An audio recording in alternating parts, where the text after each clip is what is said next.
Hello, oops. Hello and welcome back. Today is October 22nd, 2024, and we are reading chapter 21 of Sabriel by Garth Nix. I've just eaten a peanut butter and jelly sandwich, which may not have been the best choice before I start to read, but hopefully everything will be okay. See, I'm already... I shouldn't have done it. Sabriel and Touchstone and Margit are in the reservoir. I guess it's under the castle, somewhere near, in like the basement of the castle in Belissaire. And they have just come across Sabriel's father in the water. So it seems like he's trapped in death. So let's find out what's going on together. Chapter 21. The diamond is complete, said Touchstone. We won't be able to move him. Yes, I know, replied Sabriel. The relief that had soared inside her at the sight of her father was ebbing, giving way to the sickness caused by the broken stones. I think I'll have to go into death from here and fetch his spirit back. What? Exclaimed Touchstone, then quieter as the echoes rang. Here? If we cast our own diamond of protection, Sabriel continued, thinking aloud, a large one around both of us and Father's diamond, that will keep most danger at bay. Most danger, Touchstone said grimly, looking around, trying to peer past the tight confines of their candle's little globe of light. It will also trap us here, even if we can cast it so close to the broken stones. I know that I couldn't do it alone, at this point. We should be able to combine our strengths. Then, if you and Mogget keep watch while I'm in death, we should manage. What do you think, Mogget? Asked Touchstone, turning his head, so his cheek brushed against the little animal on his shoulder. I have my own troubles, grumbled Mogget, and I think this is probably a trap. But since we're here, and the abhorsen emeritus, shall we say, does seem to be alive, I suppose there's nothing else to be done. I don't like it, whispered Touchstone.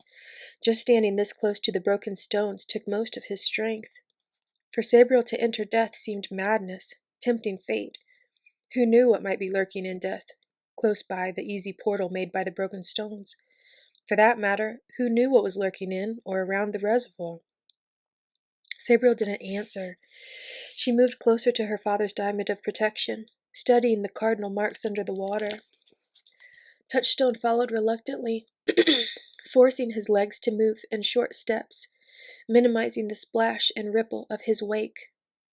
Sabriel snuffed out her candle, thrust it through her belt, then held out her open palm.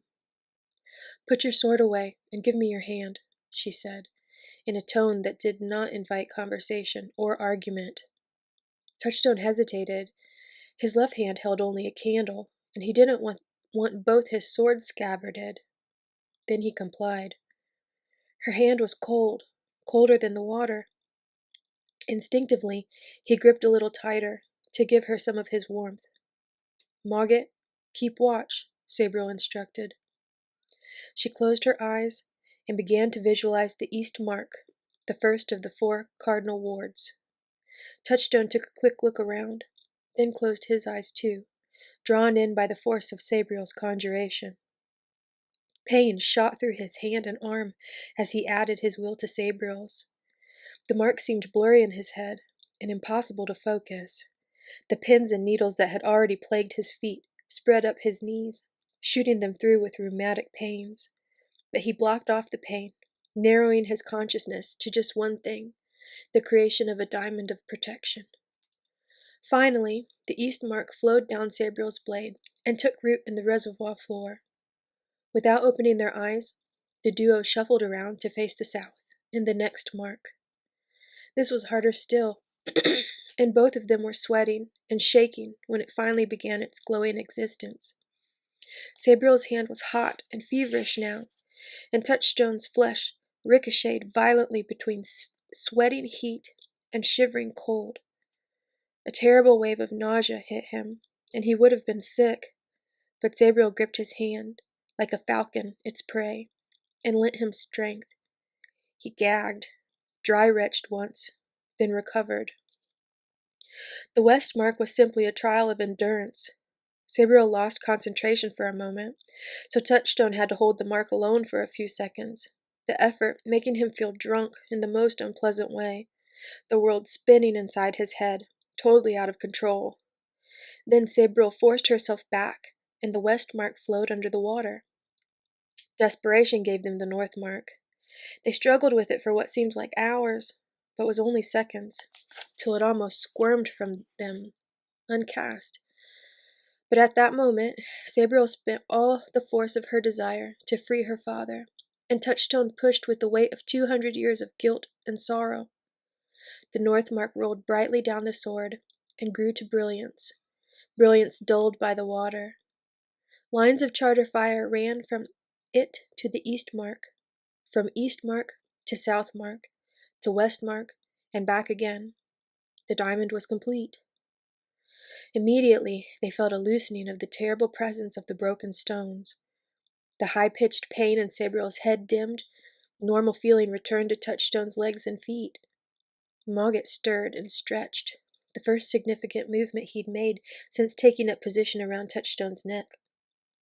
"A good casting," Sabriel said quietly, looking at the marks through eyes half-lidded in weariness. "Better than the last one I cast." "I don't know how we did it," muttered Touchstone, staring down at the lines of charter fire. He suddenly became aware that he was still holding Sabriel's hand, and slumping like an aged wood collector under a heavy burden. He straightened up suddenly, dropping her hand as if it were the fanged end of a snake. She looked at him, rather startled, and he found himself staring at the reflection of his candle flame in her dark eyes.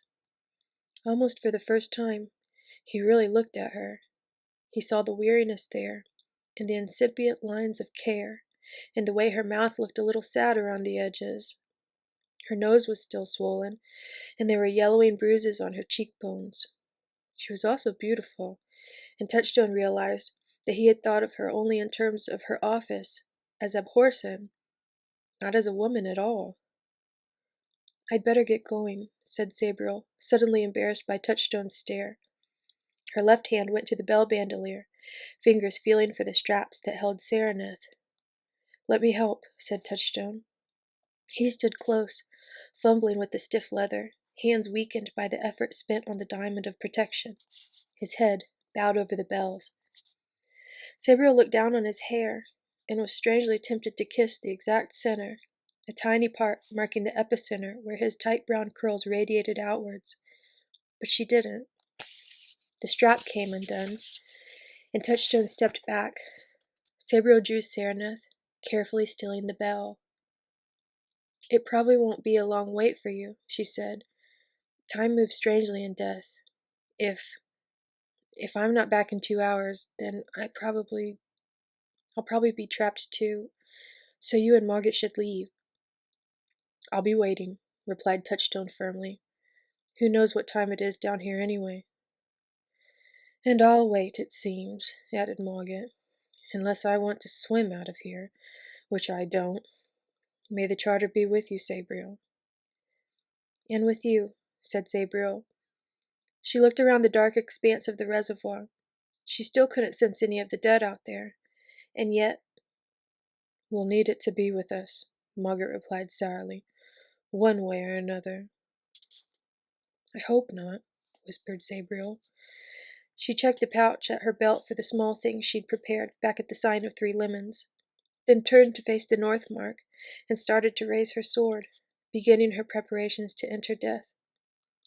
Suddenly, Touchstone sloshed forward and quickly kissed her on the cheek, a clumsy, dry-lipped peck that almost hit the rim of her helmet rather than her cheek.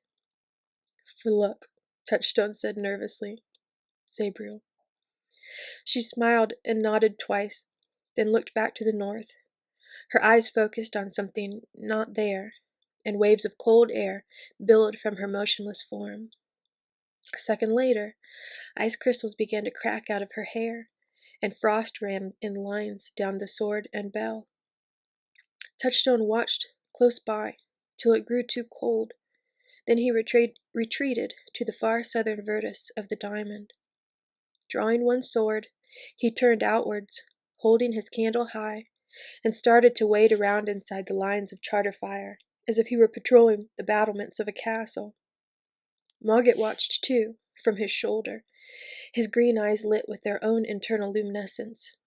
Both of them often turned to gaze at Sabriel. The crossing into death was made easy, far too easy, by the presence of the broken stones. Sabriel felt them near her, like two yawning gates, proclaiming easy entry to life for any dead nearby. Fortunately, the other effect of the stones, the sickening illness, disappeared in death. There was only the chill and tug of the river. Sabriel started forward immediately, carefully scanning the gray expanse before her. Things moved at the edge of her vision. She heard movement in the cold waters, but nothing came towards her, nothing attacked, save the constant twining and gripping of the current. She came to the first gate, halting just beyond the wall of mist that stretched out as far as she could see to either side. The river roared beyond that mist, turbulent rapids going through to the second precinct and on to the second gate. Remembering pages from the Book of the Dead, Sabriel spoke words of power, free magic, that shook her mouth as she spoke, jarring her teeth, burning her tongue with raw power. The veil of mist parted, revealing a series of waterfalls that appeared to drop into an unending blackness. Sabriel spoke some more words, and gestured to the right and left with her sword. A path appeared, parting the waterfall like a finger drawn through butter. Sabriel stepped out onto it and walked down, the waters crashing harmlessly on either side. Behind her, the mist closed up, and, as her rearmost heel lifted to make her next step, the path disappeared. The second precinct was more dangerous than the first. There were deep holes, as well as the ever-present current. The light was worse, too. Not the total darkness promised at the end of the waterfalls, but there was a different quality in its grayness, a blurring effect that made it difficult to see further than you could touch. Sabriel continued carefully, using her sword to probe the ground ahead. There was an easy way through, she knew, a course mapped and plotted by many necromancers, and not a few abhorsons, but she didn't trust her memory to tread confidently ahead at speed. Always, her senses quested for her father's spirit. He was somewhere in death, she was positive of that. There was always the faintest trace of him, a lingering memory. But it was not this close to life. She would have to go on. The second gate was essentially an enormous hole, at least 200 yards across, into which the river sank like sink water down a drain. Unlike a normal drain, it was eerily silent, and with the difficult light, easy for the unwary to walk up to its rim. Sabriel was always particularly careful with this gate. She had learned to sense the feel of its tug against her shins at an early age. She stopped well back when the tug came, and tried to focus on the silently raging whirlpool. A faint squelching sound behind her made her turn, sword scything around at full arm stretch, a great circle of charter-spelled steel. It struck dead spirit flesh, sparks flying, a scream of rage and pain filling the silence. Sabriel almost jumped back at that scream, but she held her ground. The second gate was too close. The thing she'd hit stepped back, its head hanging from a mostly severed neck. It was humanoid in shape, at least to begin with, but had arms that trailed down below its knees, into the river. Its head, now flopping on one shoulder, was longer than it was wide or tall, possessed a mouth with several rows of teeth. It had flaming coals in its eye pits, a characteristic of the deep dead from beyond the fifth gate. It snarled and brought its long, skewer-thin fingers up out of the water to try and straighten its head, attempting to rest it back atop the cleanly hewn neck. Sabriel struck it again, and the head and one hand flew off, splashing into the river. They bobbled on the surface for a moment, the head howling, eyes flaming with hate across the water. Then it was sucked down into the hurly-burly of the second gate. The headless body stood where it was for a second, then started to cautiously step sideways, its remaining hand groping around in front of it. Sabriel watched it cautiously, debating whether to use Sereneth to bind it to her will, and then Kibith to send it on its way to final death. But using the bells would alert everything dead between here and the first and third gates at least, and she didn't want that. The headless thing took another step and fell sideways into a deep hole. It scrabbled there, long arms thrashing the water, but couldn't pull itself up and out. It only succeeded in getting across into the full force of the current, which snatched it up and threw it into the whirlpool of the gate. Once again, Sabriel recited words of free magic power, words impressed into her mind long ago from the Book of the Dead. The words flowed out of her, blistering her lips, strange heat in this place of leeching cold. With the words, the waters of the second gate slowed and stilled. The whirling vortex separated out into a long spiral path winding downwards. Sabriel, checking for a few last holes near the edge, gingerly strode out to this path and started down. Behind and above her, the waters began to swirl again. The path looked long, but to Sabriel it seemed only a matter of minutes before she was passing through the very base of the whirlpool and out into the third precinct. This was a tricksome place. The water was shallow here, only ankle deep, and somewhat warmer. The light was better too, still gray, but you could see farther out. Even the ubiquitous current was no more than a bit of a tickle around her feet. But the third precinct had waves. For the first time, Sabriel broke into a run, sprinting as fast as she could towards the third gate, just visible in the distance. It was like the first gate, a waterfall concealed in a wall of mist. Behind her, Sabriel heard the thunderous crashing that announced the wave, which had been held back by the same spell that gave her passage through the whirlpool. With the wave came shrill cries, shrieks, and screams. There were clearly many dead around, but Sabriel didn't spare them a thought. Nothing and no one could withstand the waves of the third precinct. You simply ran as fast as possible, hoping to reach the next gate, whichever way you were going. The thunder and crashing grew louder, and one by one the various screams and shouts were submerged in the greater sound. Sabriel didn't look, but only ran faster. Looking over her shoulder would lose a fraction of a second, and that might be enough for the wave to reach her, pick her up, and hurl her through the third gate, stunned flotsam for the current beyond.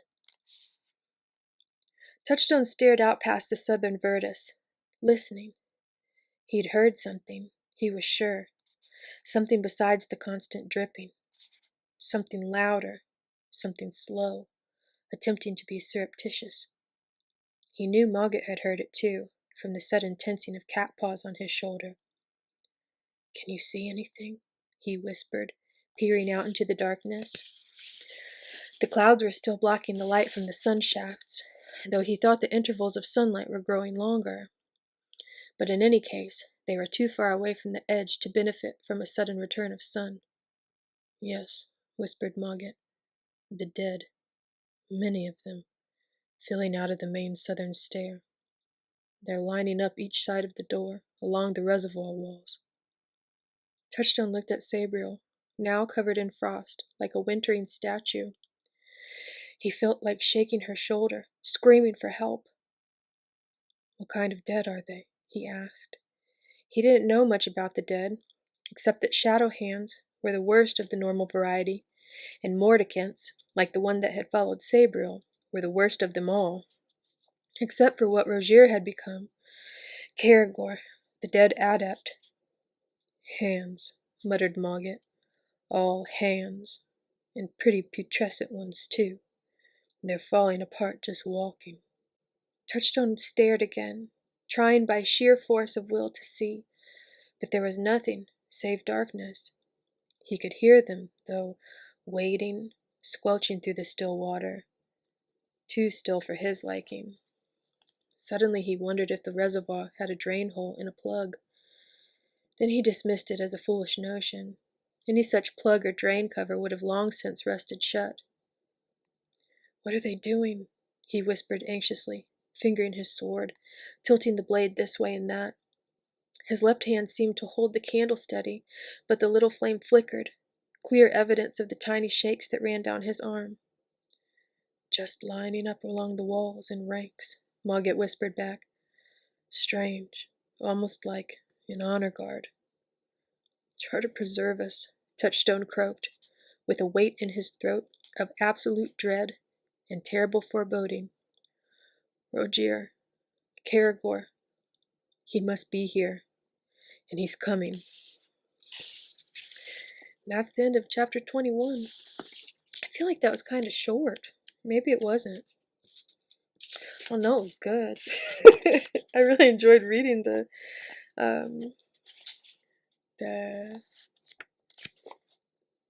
about death, what it looked like. So, anyways, I hope you enjoyed this reading. If you did, I would love it if you would like, comment, and subscribe. I will post chapter 22 tomorrow at 8 p.m. Eastern Standard Time.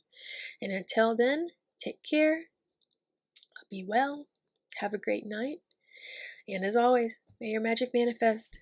Bye.